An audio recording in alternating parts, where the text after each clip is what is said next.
ಆತ್ಮೀಯ H16 news ಅರ್ಥಾತ್ ಸಿದ್ದರಾಮಯ್ಯಗೆ ಸ್ವಾಗತ. ನಾನು ನಿಮ್ಮವ MI ಅಥವಾ ಮಲ್ಲಪ್ಪ ಜೋತವ. ಆತ್ಮೀಯರೇ, ನಮ್ಮ ದಾವಣಗೆರೆಯ ಅಥವಾ ಹರಿಹರದ ನಮ್ಮ ಪಂಚಮಸಾಲಿ ಪೀಠ ವೀರಶೈವ ಪಂಚಮಸಾಲಿ ಪೀಠದ ವೀರಶೈವ ಲಿಂಗಾಯತ್ ಪಂಚಮಸಾಲಿ ಪೀಠದ ಮಠಾಧಿಪತಿಗಳಾದಂತಹ ವಚನಾನಂದ ಸ್ವಾಮೀಜಿ ಅವರ ಮೇಲೆ ಈಗಾಗಲೇ ಆ ಟ್ರಸ್ಟ್ ಹೊರಗೆ ಹೋಗ್ಬೇಕಪ್ಪ ನೀವು ಅಂತೇಳಿ ಆಜ್ಞೆ ಮಾಡಿದೆ.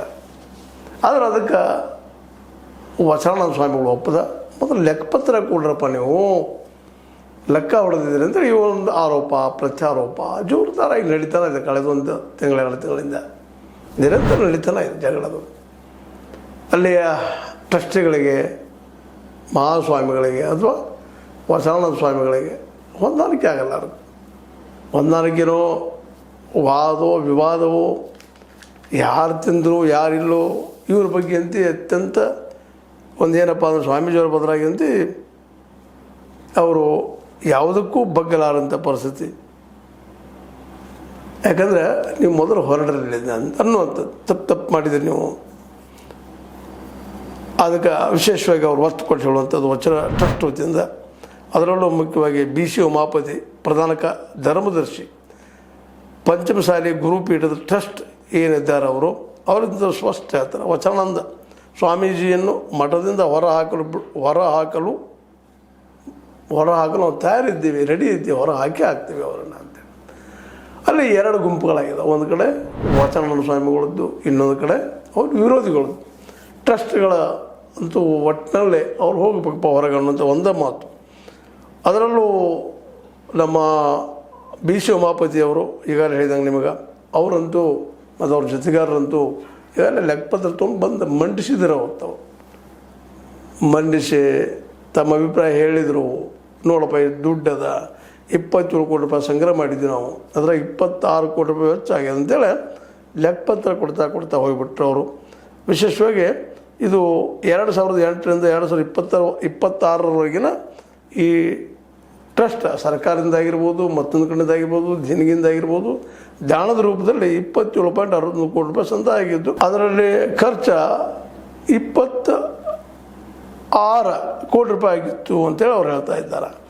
ಅಂದ್ರೆ 1.68 ಕೋಟಿ ರೂಪಾಯಿ ದಾಸೋಹಕ್ಕೆ ಇಟ್ಟಿದ್ದೀವಿ, ಉಳಿದ್ರಕ್ಕಿಲ್ಲದಪ್ಪ ಅಂತೇಳಿ ತಮ್ಮ ಲೆಕ್ಕಪತ್ರ ಹೇಳಿದರೆ ಅದನ್ನು ಒಪ್ತಾ ಇಲ್ಲ ನಮ್ಮ ವಚನಾನಂದ ಸ್ವಾಮೀಜಿಯವರು ಮತ್ತು ಅವ್ರ ಪರ ಇದ್ದಂಥವ್ರು. ಇದು ಸುಳ್ಳು ಲೆಕ್ಕ ಕೊಡ್ತಾಯಿದ್ರಿ, ಕಳ್ಳ ಲೆಕ್ಕ ಕೊಡ್ತಾಯಿದ್ರಿ ನೀವು. ಅವರು ವಿಶೇಷವಾಗಿ ಬ್ಯಾಂಕ್ ಖಾತೆಗೆ ಜಮೆ ಆಗಿರುವ ಲೆಕ್ಕವನ್ನು ಮಾತ್ರ ಮಂಡಿಸಲಾಗಿದೆ.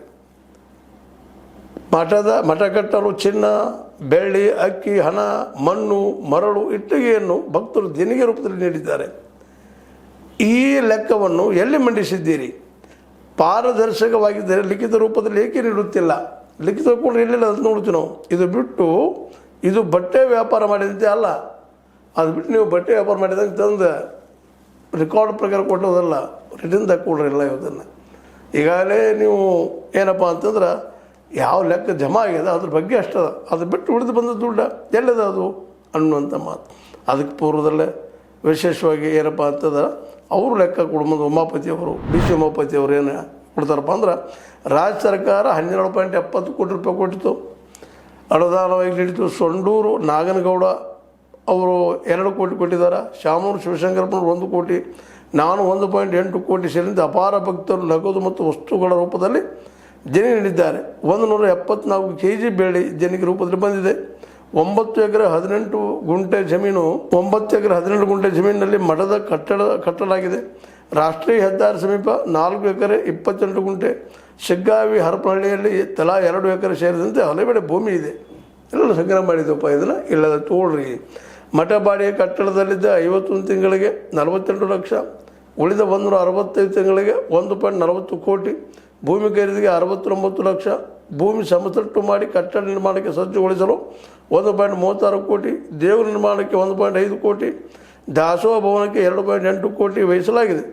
ವಚನಾನಂದ ಸ್ವಾಮೀಜಿ ತಾವು ಪಡೆದ ದೇಣಿಗೆ ಹುಂಡಿಯ ಲೆಕ್ಕವನ್ನು ಬಹಿರಂಗಪಡಿಸಬೇಕು. ನಾವು ಅದು ಬಹಿರಂಗಪಡಿಸಿದ್ದೀವಿಪ್ಪ ಅಂಥೇಳಿ ಉಮಾಪತಿ ಅವ್ರು ಹೇಳ್ತಾರೆ. ನಿಮ್ಮದು ಬಗ್ಗೆ ಪಡಿಸ್ರಪ್ಪ ಅಂತೇಳಿ. ಅದಕ್ಕೆ ಅವರು ಇಲ್ಲ, ಇದು ಕಾಳ ಲೆಕ್ಕದ ಸರಿ ಇಲ್ಲ ಅಂತೇಳಿ ಅವರು ಇದೇ ಜಸ್ಟ್ ನಿಮಗೆ ಓದಿದಂಗೆ ನೀವು ಇದಂಥವ್ರು ಇಂಥವು ಇಟ್ಟಿಗಿದಾಯಿತು, ಬೆಳ್ಳಿ, ಅಕ್ಕಿ, ಭಕ್ತಿ ದಾನವಾಗಿ ಕೊಟ್ಟಿದಂಥದ್ದು ರಿಟರ್ನ್ದಾಗೆ ಅದನ್ನೆಲ್ಲ ಬರೆದು ಕೂಡ ನಮಗಂತ ವಾದ ಮಾಡ್ತಾ ಇದ್ದಾರೆ, ನೀವು ಸುಳ್ಳು ಹೇಳ್ತಾ ಇದ್ದೀರಿ ಅಂತೇಳಿ. ಹೀಗಾಗಿ ಒಟ್ಟಲ್ಲಿ ಒಬ್ಬರೊಬ್ಬರು ಆರೋಪ ಮಾಡ್ತಾ ಭಾಳ ಟ್ರಸ್ಟ್ ಪರ ಇದ್ದಂಥವರು, ಸ್ವಾಮೀಜಿ ಅವರ ವಿರೋಧ ಇದ್ದಂಥವರು, ಅದು ಸ್ವಾಮೀಜಿ ಪರ ಇದ್ದಂಥವರು ಎಲ್ಲರೂ ತಿಕ್ಕಾಡಿದ್ರು. ಅದರಲ್ಲಿ ಮುಖ್ಯವಾಗಿ ಸ್ವಾಮೀಜಿನ ಹೊರಗೆ ಹಾಕ್ತೀನಿ ಅನ್ನೋಂಥ ಮಾತಿಗೆ ವಿರೋಧ ವ್ಯಕ್ತಪಡಿಸಿದಂಥ ಎಚ್.ಎಸ್.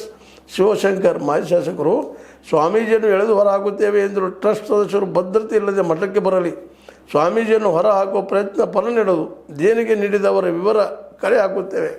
ಇನ್ನೇ ಯಾರ್ಯಾರು ಜಿರಿ ಕೊಟ್ಟಾರ ಏನು ಕಲೆ ಹಾಕಿ ನೀವು ಬಿಡುದಿಲ್ಲ ಅಂತ ಅವ್ರು ಅಂತ ಇದ್ದಾರೆ. ಒಟ್ಟಿನಲ್ಲಿ ಸ್ಪಷ್ಟವಾಗಿ ಎರಡು ಗುಂಪುಗಳಾಗಿ ಈ ಒಂದು ಯಾವ ಪಂಚಮಸಾಲಿ ಪೀಠದಿಂದ ಪಂಚಮಸಾಲಿಗಳಿಗೆ ಒಂದು ಅನುಕೂಲ ಆಗುವಂಥದ್ದು, ಅವ್ರ ಬದುಕು ಕಟ್ಟುವಂಥದ್ದು, ಮೀಸಲಾತಿಗೆ ಹೋರಾಟುವಂಥ ಒಂದು ಸಂಘಟನೆ ಮಾಡಿದ್ರು. ಅಲ್ಲಿ ದುಡ್ಡು ಕೂಡಿದ್ರಿಂದ ಮತ್ತೊಂದರಿಂದ ಅಲ್ಲಿ ಜಗಳ ಶುರುವಾಗಿ ಇವತ್ತು ಆ ದುಡ್ಡಿನ ಆ ಒಂದು ಏನಪ್ಪ ಮಠದ ಒಳಗೆ ಕಾರಣ ಆಯಿತು ಅನ್ನೋದ್ರಲ್ಲಿ ಎರಡು ಮಾತಿಲ್ಲ. ಅಂದರೆ ಇದರ ಅರ್ಥ ಇಷ್ಟ. ಇಲ್ಲೇ ಈ ಬಸವಾನಂದ ಸ್ವಾಮಿಗಳ ಮೇಲೆ ಅವ್ರಿಗೆ ನಂಬಿಕೆ ಇಲ್ಲ, ಅವ್ರ ಮೇಲೆ ಇವ್ರಿಗೆ ನಂಬಿಕೆ ಇಲ್ಲ. ಇಬ್ಬರು ಕುಡ್ಕೊಂಡು ಒಟ್ಟಿನಲ್ಲೇ ಮಠದ ದುಡ್ಡನ್ನು ಏನು ಹಾಳು ಮಾಡಿದಾರೋ ಅನ್ನೋದನ್ನು ಇನ್ನು ತನಿಖೆ ಮೂಲಕ ಕಂಡುಹಿಡಿಯುವಂಥದ್ದು ಅಂತ ಅನ್ನಿಸ್ತದೆ. ಅದಕ್ಕಿಂತ ಕೋರ್ಟಿನ ಲೆಕ್ಕಪತ್ರ ಎಲ್ಲ ತೆಗೆದು ಮಾಡಿ ಹುಡುಕಿ ತನಿಖೆ ಮಾಡಿಸಕತ್ತುವಂಥ ಒಂದು ತನಿಖಾ ವರದಿ, ಅದು ತನಿಖಾ ಒಂದು ಸಂಸ್ಥೆಯನ್ನು ಅಳವಡಿಸಿ ಈ ನಡೆದಂಥ ಘಟನೆಗಳ ಬಗ್ಗೆ ಎಲ್ಲವನ್ನು ಹೊರಹಾಕುವಂಥ ಕೆಲಸ ಮಾಡಬೇಕಾಗಿದೆ. ಅದು ನ್ಯಾಯಾಂಗ ಮಾಡುವಂಥದ್ದು ಅಂತ ಅನ್ನಿಸ್ತದೆ. ಕೋರ್ಟಿಗೆ ಮೋಸ್ಟ್ಲಿ ಹೋಗ್ತಾರೆ, ಎಲ್ಲರೂ ಹೋಗೋ ತಯಾರಿಯೊಳಗಿದ್ದಾರೆ. ಅದ್ರ ಜೊತೆಗೆ ಇನ್ನೊಂದು ಇಲ್ಲಿ ಇದೇ ಸಂದರ್ಭದಲ್ಲೇ ತಮ್ಮ ಲೆಕ್ಕಪತ್ರ ಕೂಡ ಸಂದರ್ಭದಲ್ಲೇ ಉಮಾಪತಿಯವರಿಗೆ ನೇರವಾಗಿ ವಿಶೇಷವಾಗಿ BC ಉಮಾಪತಿಯವ್ರ ಫೋನ್ ಬಂದ, ಇದೆಲ್ಲ ಬಿಡ್ರಪ್ಪ, ಇದೆಲ್ಲ ಹಾಕ್ತಾರೆ ಬೇಡ ಅಂದಾಗ ನಾವು ನಿಮ್ಮ ಮಾತು ಕೇಳ್ಕೊಂಡು ನಿಮ್ಮದು ಮತ್ತು ವಿಶೇಷವಾಗಿ ನಿರಾಣಿ ಮತ್ತು ವಿ ಸೋಮಣ್ಣ ಇವ್ರು ಕುಡ್ಕೊಂಡು ಅದರಲ್ಲಿ ಮುಖ್ಯವಾಗಿ ನಿರಾಣಿಯವರು ಈ ದಾವಣಗೆರೆ ಮಠ ಅಥವಾ ಹರಿಹರ ಮಠ ಕಟ್ಟೋದು ಮೂಲ ಕಾರಣೀಪುರುಷರು ಇವರು. ಯಾಕಂತಂದ್ರೆ ಈ ಹಿಂದಿದ್ದಂಥ ಒಂದು ನಮ್ಮ ಈಗಾಗಲೇ ಯತ್ನಾಳ್ ಬೆನ್ನ ಹತ್ತಿದಂಥ ವಚನಾನಂದ ಇವರು ಆದರೆ ಇನ್ನೊಂದು ಅಲ್ಲೇ ನಮ್ಮ ಶ್ರೀ ಬಸವ ಮೃತ್ಯುಂಜಯ ಸ್ವಾಮೀಜಿ ಒಂದು ಮಠ ಕೂಡಲ ಸಂಗಮದ ಎದುರಾಗಿ ಇದನ್ನು ಕಟ್ಟಿದಂಥದ್ದು. ಅದೇನೋ ಒಂದು ಮಾಡಲಿಕ್ಕೆ ಹೋಗಿ ಮತ್ತೊಂದು ದಿನ ಆಯ್ತಂತ. ಒಟ್ಟಿನಲ್ಲೇ ಪಂಚಮಸಾಲಿ ಪೀಠಗಳು ಒಂದಿನ 2 3 ಇದ್ದಾವೆ ಕಾಣ್ತದೆ. ಆ 3ರಲ್ಲೂ ಈ ತಿಕ್ಕಾಟಗಳು ಜೋರಾಗ್ತಾ ಇದ್ದಾವೆ. ಅಂದ್ರೆ ಇಲ್ಲೇ ಯಾವ ಕೆಲಸಕ್ಕಾಗಿ ಈ ಒಂದು ಏನಪ್ಪ ಅಂತಂದ್ರೆ ಮಠ ಕಟ್ಟಲಾಗಿತ್ತು ಆ ಕೆಲಸ ಇಲ್ಲಿ ಈಡೇರ್ತಾ ಇಲ್ಲ ಅನ್ನೋದು ಸ್ಪಷ್ಟ ಆಗ್ತಾ ಇದೆ. ಒಟ್ಟಿನಲ್ಲೇ ದುಡ್ಡು ಕೊಟ್ಟಿದ್ದರಿಂದಾಗಿ ಸಮಾಜದಲ್ಲಿ ಒಡಕುಂಟಾಗಿ ಒಬ್ರಿಗೊಬ್ಬರು ವೈರಿ ಆಗುವಂಥ ಪ್ರಸಂಗ ಇವತ್ತು ನಿರ್ಮಾಣ ಆಗ್ಯದ. ಇದರಿಂದಾಗಿ ಇವತ್ತು ಪಂಚಮಸಾಲಿ ನಮ್ಮ ಸಹೋದರರಿಗೆ ಈ ಮಠಗಳಿಂದ ಲಾಭಕ್ಕಿಂತಲೂ ಹಾನಿನ ಹೆಚ್ಚಾಗಿದೆ ಅನ್ನೋದು ಒಪ್ಪಬೇಕಾಗ್ತದೆ. ಯಾವ ಜನಾಂಗದ ಅಲ್ಲಿಯ ಹಿಂದುಳಿದ ಜನರಿಗೆ ಒಂದಿಷ್ಟು ಮೀಸಲಾತಿಯನ್ನು ಮತ್ತೊಂದನ್ನು ಇಸ್ಕೊ ಕೊಡಬೇಕಂತ ಹೋರಾಟ ಶುರುವಾಯಿತು ಈ ಪಂಚಮಸಾಲಿ ಪೀಠಗಳಿಂದ. ಅದೆಲ್ಲೋ ಮೂಲಿಗೆ ಸೇರಿದಂಗೆ ಆಗಿ ಹೋಗ್ಬಿಡ್ತು. ಈಗಾಗಲೇ ಆ ಹೋರಾಟನೂ ಬದಿಗೆ ಸರಿದದ. ಮೃತ್ಯುಂಜಯ ಸ್ವಾಮೀಜಿ ಅವರು ಸಹಿತ ಅವ್ರ ಮೇಲೂ ಆರೋಪ ಪ್ರತ್ಯಾರೋಪ, ಅವ್ರ ಮೇಲೆ ಒಂದು ಹೆಣ್ಣುಮಗಳ ಜೊತೆ ಸಂಬಂಧದಂಥ ಆರೋಪಗಳು ಬಂದಿದ್ದು, ಆರೋಪ ಮಾಡಿದರು.